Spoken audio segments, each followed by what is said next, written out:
नमस्कार दोस्तों, स्वागत है आपका एक बार फिर से the first alert learning point हमारे यूट्यूब चैनल में। आज हम आपको बताने वाले हैं कि केवीएस एडमिशन स्टार्ट हो चुके हैं और किस तरीके से उसका अप्लाई करना है।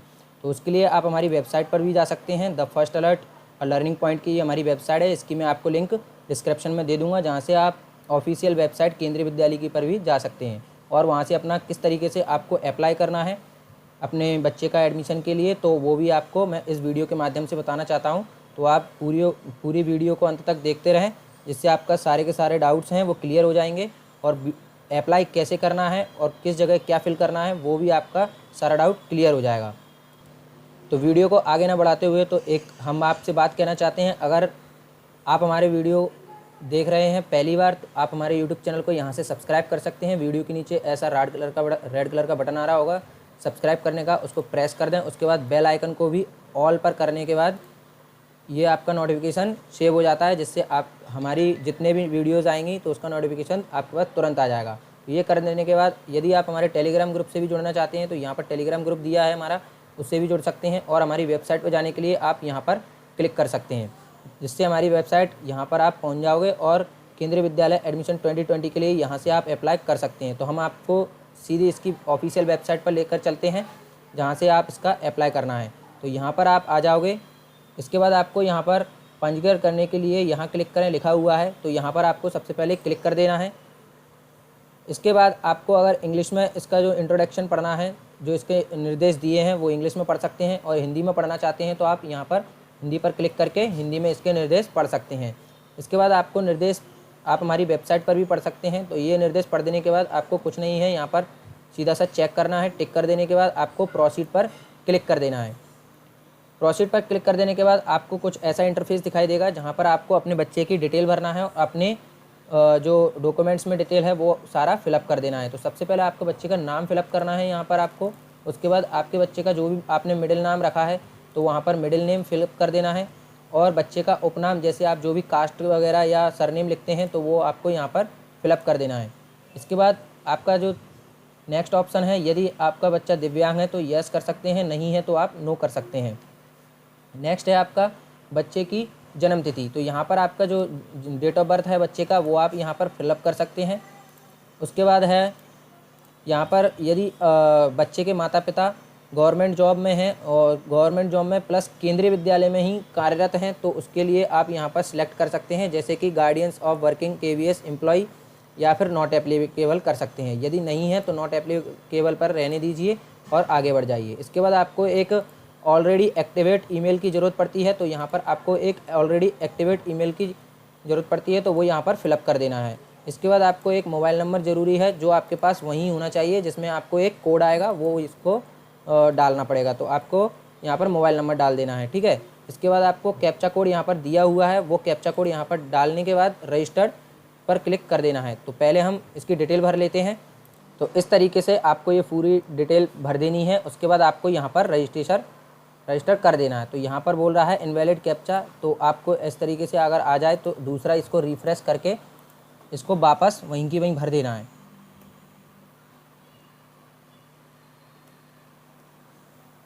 और रजिस्टर कर देना है। रजिस्टर कर देने के बाद आपके मोबाइल नंबर पर एक OTP जाती है और उसको यहाँ पर डाल देना है। यहाँ पर हमने OTP दर्ज कर दी है, जहाँ पर बोला गया है, जो कि हमारे मोबाइल नंबर पर गई थी, जो हमने अभी मोबाइल नंबर डाला था। इसके बाद आपको ये कैप्चा कोड यहाँ पर टाइप कर देना है और वेरीफाई पर क्लिक कर देना है। वेरीफाई पर क्लिक कर देने के बाद आपका ये पूरा पंजीकरण विवरण आ जाता है और आपको पोर्टल पर लॉगिन करने के लिए क्लिक हेयर करने के लिए बोलता है। तो पहले आपको इसका प्रिंट सेव कर लेना चाहिए, जिससे आपको ये नंबर वगैरह की ज़रूरत पड़ती है तो बाद में आप इसको डाल सकते हैं। तो मैं ये प्रिंट यहाँ पर सेव कर लेता हूँ।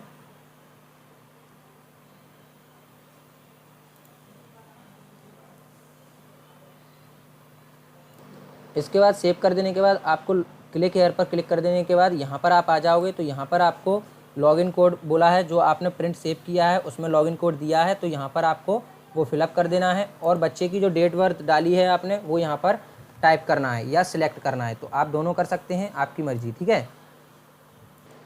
इसके बाद आपको मोबाइल नंबर टाइप करने के लिए बोलता है, तो यहाँ पर आपने जो मोबाइल नंबर डाला है वो यहाँ पर लिख दीजिए और यहाँ पर जो कैप्चा कोड दिया है वो कैप्चा कोड यहाँ पर टाइप कर दीजिए। इसके बाद आपको लॉगिन का ऑप्शन मिलता है और रीसेट का ऑप्शन मिलता है, तो आपको लॉगिन कर देना है।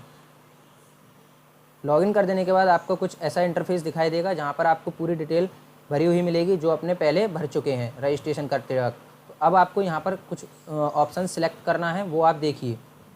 तो यहाँ पर दिया हुआ है जेंडर सेलेक्ट कर सकते हैं। बच्ची का आप करवाना चाहते हैं तो फीमेल, और लड़के का कराना चाहते हैं तो मेल कर दीजिए, ठीक है। इसके बाद आपको यहाँ पर दिव्यांग का दिया ही है, आपने नो कर दिया, यस है तो यस कर दीजिए।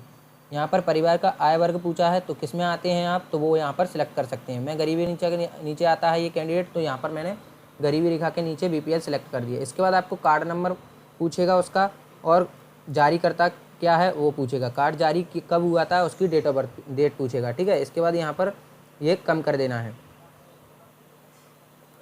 एक बात और बता दूं, जो EWS सर्टिफिकेट है जो कि जनरल वालों के लिए बनाया जाता है, तो यहाँ पर अगर जनरल वालों के पास कोई भी कैंडिडेट है तो EWS उसके पास सर्टिफिकेट है तो वो यहाँ पर टिक करके अपना कार्ड सर्टिफिकेट नंबर वगैरह पूरी डिटेल भर सकता है उसकी, और नहीं है उसके पास तो कम आय वर्ग के अंतर्गत टिक करके आगे बढ़ सकता है। जाति पूछेगा यहाँ पर आपको, तो जाति जनरल OBC किस में आते हैं आप, कैटेगरी, तो यहाँ पर कैटेगरी सिलेक्ट करना है। कैटेगरी सेलेक्ट कर देने के बाद आपको ब्लड ग्रुप पूछेगा, तो ब्लड ग्रुप यदि आपको पता है तो यहाँ पर सिलेक्ट कर दीजिए, नहीं तो आप रहने दीजिए, ठीक है। इसके बाद आपको नेक्स्ट का ऑप्शन मिलता है तो नेक्स्ट क्लिक कर दीजिए। नेक्स्ट क्लिक कर देने से पहले आपको यहाँ पर कुछ डिटेल्स मांगेगा, तो ये डिटेल्स यहाँ पर आपको फिल कर देनी है। तो यहाँ पर आपने शीर्षक डाल दिया है MS, ठीक है। यहाँ पर मिस्टर डाल देना है, मदर का नाम डालना है, यहाँ पर फादर्स का नाम डालना है, ठीक है। फादर नाम डालने के बाद आपको इंडियन है तो इंडियन सेलेक्ट कर देना है। इसके बाद यहाँ पर भी इंडियन सेलेक्ट कर देना है। इसके बाद आपको यहाँ पर रेसिडेंशियल एड्रेस के लिए हाँ बोलना है, तो आपका यो एड्रेस यहाँ आपने जो फिल किया है वो एड्रेस ही इधर आ जाएगा, ठीक है। तो इसके बाद अपना जो एड्रेस है आपने यहाँ पर फिलअप, यहाँ पर सारा एड्रेस फिल कर देना है, जैसे देश, राज्य, शहर जो आपका है, जो आपका गली मोहल्ले का एड्रेस है वो ही यहाँ पर लोकेलिटी वाला एड्रेस टाइप करना है। इसके बाद आपको यहाँ पर अपना एरिया पिन कोड सबको पता रहता है तो यहाँ पर पिन कोड डाल देना है। तो एरिया पिन कोड अगर आपको नहीं पता है तो आपके आधार नंबर के पीछे आधार में आपको पीछे एड्रेस के साथ पिन कोड मिल जाएगा, तो वो आप यहाँ पर टाइप कर दीजिए। लैंडलाइन नंबर है आपके पास तो इफ़ एप्लीकेबल लिखा हुआ है यहाँ पर, तो यदि है तो आप लिख सकते हैं, नहीं तो रहने दीजिए। मोबाइल नंबर आपको यहाँ पर लिख देना है। इसके बाद ईमेल लिख देना है, ठीक है। यहाँ पर मैंने आपको बताया रेसिडेंशियल एड्रेस टू ऑटोफिल, अगर आपको इधर वाला जो एड्रेस है फादर्स वाले साइड का, दो साइड इसमें चलती हैं, तो फादर्स वाला साइड का एड्रेस भी आपको यही करना है तो येस कर दीजिए, नहीं करना अगर एड्रेस अलग भरना है तो आप नो कर दीजिए। हमने एस कर दिया तो आगे का एड्रेस सेम टू सेम हो जाएगा। इसके बाद यहाँ पर पूछा है यदि माता का काम करती हैं तो यहाँ पर आप उनका ऑप्शन यानी क्या व्यवसाय करती हैं वो यहाँ पर टाइप कर सकते हैं, और किस ऑर्गेनाइजेशन में काम करती हैं तो वो यहाँ पर डाल सकती हैं। अगर हाउसवाइफ हैं तो यहाँ पर हाउसवाइफ लिख सकते हैं, ठीक है।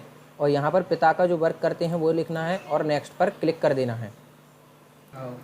तो यहाँ पर नेक्स्ट कर देने के बाद आपको कुछ ऐसा इंटरफेस दिखाई देगा। यहाँ पर चॉइस ऑफ स्कूल्स के लिए बोल रहा है, तो यहाँ पर आप स्टेट सेलेक्ट कर सकते हैं जिसका आपको स्कूल चाहिए, और यहाँ पर आप अपना जो स्कूल चाहते हैं तो वो सिलेक्ट कर सकते हैं। जैसे मुझे ग्वालियर के स्कूल चाहिए तो मैं यहाँ ग्वालियर सेलेक्ट कर सकता हूँ,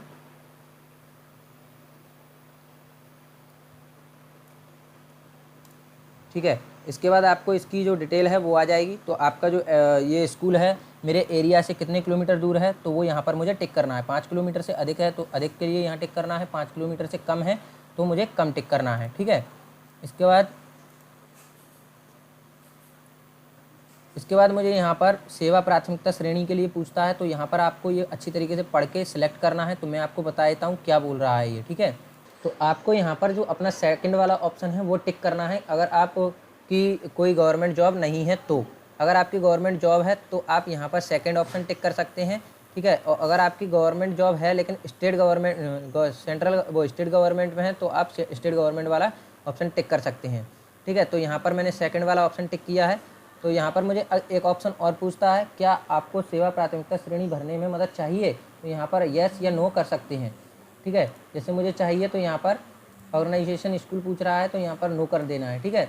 इसके बाद आपको यहाँ पर चूज़ के लिए पूछता है, अगर आपके जो पूछ रहा है यहाँ पर अभिभावक से पिता, माता, दादा, दादी, नाना, नानी केवल प्रोजेक्ट सेक्टर विद्यार्थियों की सेवा प्राथमिकता श्रेणी के लिए मान्य का चुनाव करें जिसकी सेवा प्राथमिकता श्रेणी एवं स्थानांतरण के आधार पर प्रवेश का निर्णय होगा। तो यहाँ पर आप जिसके आधार पर किसको अपना मतलब वो बताना चाहते हैं गार्डियन, तो वो यहाँ पर टिक करना है। तो मैंने यहाँ पर फादर को टिक कर दिया। इसके बाद आपको यहाँ पूछ रहा है यदि चयनित माता पिता का पिछले 7 वर्षों में स्थानांतरण हुआ है। यहाँ पर जो स्थानांतरण गवर्नमेंट वाली जॉब की पूछ रहा है तो नॉट एप्लीकेबल लिख देना है, ठीक है, क्योंकि गवर्नमेंट जॉब है नहीं है इसीलिए, ठीक है। गवर्नमेंट जॉब है तो आप यस करके अपना एक्सपीरियंस वो लिख सकते हैं, कितने 7 सालों से क्या क्या इन्फॉर्मेशन आगे आ जाएगी, ठीक है।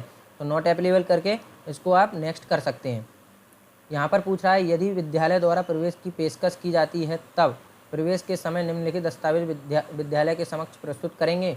तो यहाँ पर पूछ रहा है तो आप यहाँ पर यस करना है और जो आपको यहाँ पर अपलोड करने के लिए बोला है वो यहाँ पर अपलोड कर देना है। तो यहाँ पर बोला गया है बच्चे की जन्म तिथि का प्रमाण पत्र यानी जन्म सर्टिफिकेट और बच्चे का पासपोर्ट साइज़ फ़ोटो। तो यहाँ पर आपको चूज़ एप्लीकेशन में जाके अपना वो सिलेक्ट कर लाएँ। तो यहाँ पर मैं बताता हूँ, यहाँ पर चूज़ फाइल में जाइए आप। चूज़ फाइल में जाने के बाद आपको जहाँ पर आपने ये फ़ाइल रखी है सिलेक्ट करके स्कैन करके, तो वो आपको यहाँ पर सिलेक्ट करना है। ये मैंने यहाँ से सिलेक्ट की और ओपन कर देना है। तो ये आपकी यहाँ पर फ़ाइल आ जाएगी। यहाँ पर एक चीज़ और बोली गई है, इसके जो फ़ाइल को आपको यहाँ पर अपलोड करना है वो PDF एंड JPG फाइल्स में होना चाहिए। मैक्सिमम जो साइज़ होना चाहिए वो 256 KB होना चाहिए। तो मेरी जो फ़ाइल है मैंने अभी डाली है तो ये कुछ ज़्यादा KBs की है, तो यहाँ पर आपको ये कम कैसे करना है वो मैं आपको बता देता हूँ। आप यहाँ पर जाइए चूज़ फाइल में, चूज़ फाइल में जाके आपको फ़ाइल सेलेक्ट करना है। फ़ाइल सेलेक्ट कर देने के बाद आपको ओपन विद में जाना है। ओपन विद में जाइए आप, माइक्रोसॉफ्ट ऑफिस पिक्चर मैनेजर में जाइए। इसके बाद आपको कुछ इस तरीके से आपका जो सर्टिफिकेट है वो दिखाई देगा। इसके बाद आपको रीसाइज में जाना है। रीसाइज का ऑप्शन आएगा एडिट पिक्चर में। एडिट पिक्चर के बाद आपको रीसाइज में जाना है। यहाँ पर आपको स्मॉल वाला सेकंड ऑप्शन क्लिक करना है और ओके कर देना है और यहाँ से आपको सेव कर देना है। तो आपका ये है। अब देखो यहाँ पर ये 88 KB समथिंग का हो चुका है, ठीक है, 88 KB समथिंग का हो चुका है। तो अब आप इसको ओपन कर सकते हैं और अपनी फ़ाइल में अपलोड कर सकते हैं। इसके बाद आपको अपलोड कर देना है। तो इस तरीके से ये अपलोड हो जाएगा।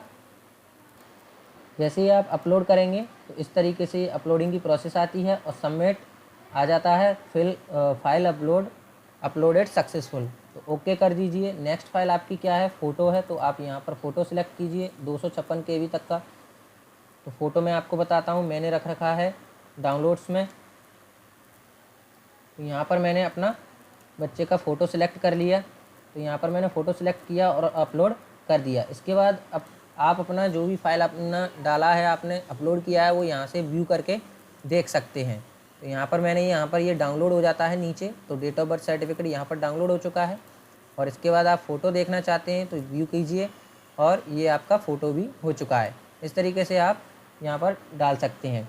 इसके बाद आपको पूछा गया है यदि आप यहाँ पर केंद्रीय विद्यालय में पेशकश की जाती है, यानी आपको बुलाया जाता है, तो कौन कौन से आपको डॉक्यूमेंट ले जाना है ये दिया गया है। बच्चे का जन्म प्रमाण पत्र, बच्चे का पासपोर्ट साइज फ़ोटो, मूल्यवासी प्रमाण पत्र, SC ST सर्टिफिकेट और समक्ष अधिकारी द्वारा सेवानिवृत्त कर्मचारी का प्रमाण पत्र, ठीक है। यहाँ पर आपको ये डालना है। तो यदि है आपके पास तो डाल दीजिए, नहीं तो आप मत ले जाइए, ठीक है। इसके बाद आपको नेक्स्ट कर देना है।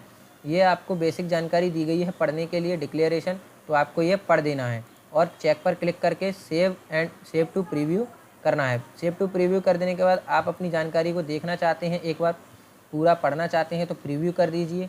इसके बाद आपको नेक्स्ट ऑप्शन मिलता है सबमिट एप्लीकेशन का। इसके बाद आपको सबमिट एप्लीकेशन कर देना है। तो हमारा जो पहला स्टेप है वो पूरा करते हैं, सेव टू प्रीव्यू वाला। तो यहाँ पर अपने सेव टू प्रीव्यू किया तो यहाँ पर ये सेव हो चुका है और ओके कर देना है। इसके बाद आपको प्रीव्यू करना है। प्रीव्यू कर देने के बाद आपको कुछ ऐसा इंटरफेस दिखाई देगा जिसमें आप अपनी पूरी जानकारी देख सकते हैं, जैसे कि नाम वगैरह आपने जो फिल किया है वो आपको यहाँ दिख जाएगा। इसके बाद आपको वापस उसी टैब पर आना है जिस पे आप थे पहले से। यहाँ पर आपका जो न्यू टैब खुलता है वो न्यू जो आप खोलते हैं प्रीव्यू के लिए वो वाला टैब खुल जाता है, ठीक है। इसके बाद आपको यहाँ पर सबमिट एप्लीकेशन कर देना है। सबमिट एप्लीकेशन में कुछ जानकारी बोलता है, are you sure wanted to submit this application, यानी वो कह रहा है सच में आप इसको सबमिट कर देना चाहते हैं, तो यस कर दीजिए और इस तरीके से आपका पूरा फॉर्म सबमिट हो जाएगा। इसके बाद आपको एक OTP जाती है उस मोबाइल पे जिसको आपने यहाँ पर फिलअप किया है, तो उसी मोबाइल की OTP लेके आपको यहाँ फिल कर देनी। इस तरीके से आपको ये OTP डालना है यहाँ पर मोबाइल से जो आपके मोबाइल में आई है। उसके बाद वेरीफाई OTP कर देना है। वेरीफाई OTP करोगे आप तो उसके बाद आपको यहाँ पर OTP वेरीफाई कर देने के बाद आपको कुछ ऐसा इंटरफेस दिखाई देगा जिसमें लिखा होगा योर एप्लीकेशन सबमिटेड सक्सेसफुल। ये कहना चाह रहा है कि आपका फॉर्म पूर्णतः सबमिट हो चुका है, आपका एप्लीकेशन नंबर भी आ चुका है। कृपया इस एप्लीकेशन सबमिटेशन नंबर को सहेज कर रखें, यानी अच्छे से संभाल कर रखें। इस नंबर का उपयोग विद्यालय द्वारा आवेदन के बाद की प्रक्रिया के लिए किया जाएगा। तो आप इसका प्रिंट भी निकाल सकते हैं। तो हम यहाँ पर इसका प्रिंट सेव कर लेते हैं इस तरीके से। तो मैंने यहाँ पर ये प्रिंट सेव कर लिया है। तो दोस्तों देखा आपने कि केंद्रीय विद्यालय 2020 वाला जो एडमिशन वाला फॉर्म चल रहा है वो किस तरीके से आपको फिलअप करना है। तो अगर आपको हमारी ये वीडियो पसंद आए तो लाइक कर देना, वीडियो को शेयर कर देना। और यदि आप हमारे यूट्यूब चैनल पर पहली बार वीडियो देख रहे हैं तो यहाँ पर आपको रेड कलर का सब्सक्राइब बटन दिखाई देगा, उसको प्रेस करना है। उसके बाद बेल आइकन को प्रेस करना है ऑल पर टिक करके, जिससे आपको हमारे सारे नोटिफिकेशन मिलते रहेंगे और KVS से और अन्य जानकारी भी मिलती रहेगी। आप हमारी वेबसाइट पर विजिट भी कर सकते हैं, जिसकी लिंक हमने डिस्क्रिप्शन बॉक्स में दे दी है। वहाँ से आप KVS विद्यालय वाली एडमिशन वाली ऑफिशियल वेबसाइट पर भी जा सकते हैं, जिसमें हमने आपको फॉर्म फिलअप करना सिखाया है। तो वीडियो देखने के लिए धन्यवाद। जय हिंद।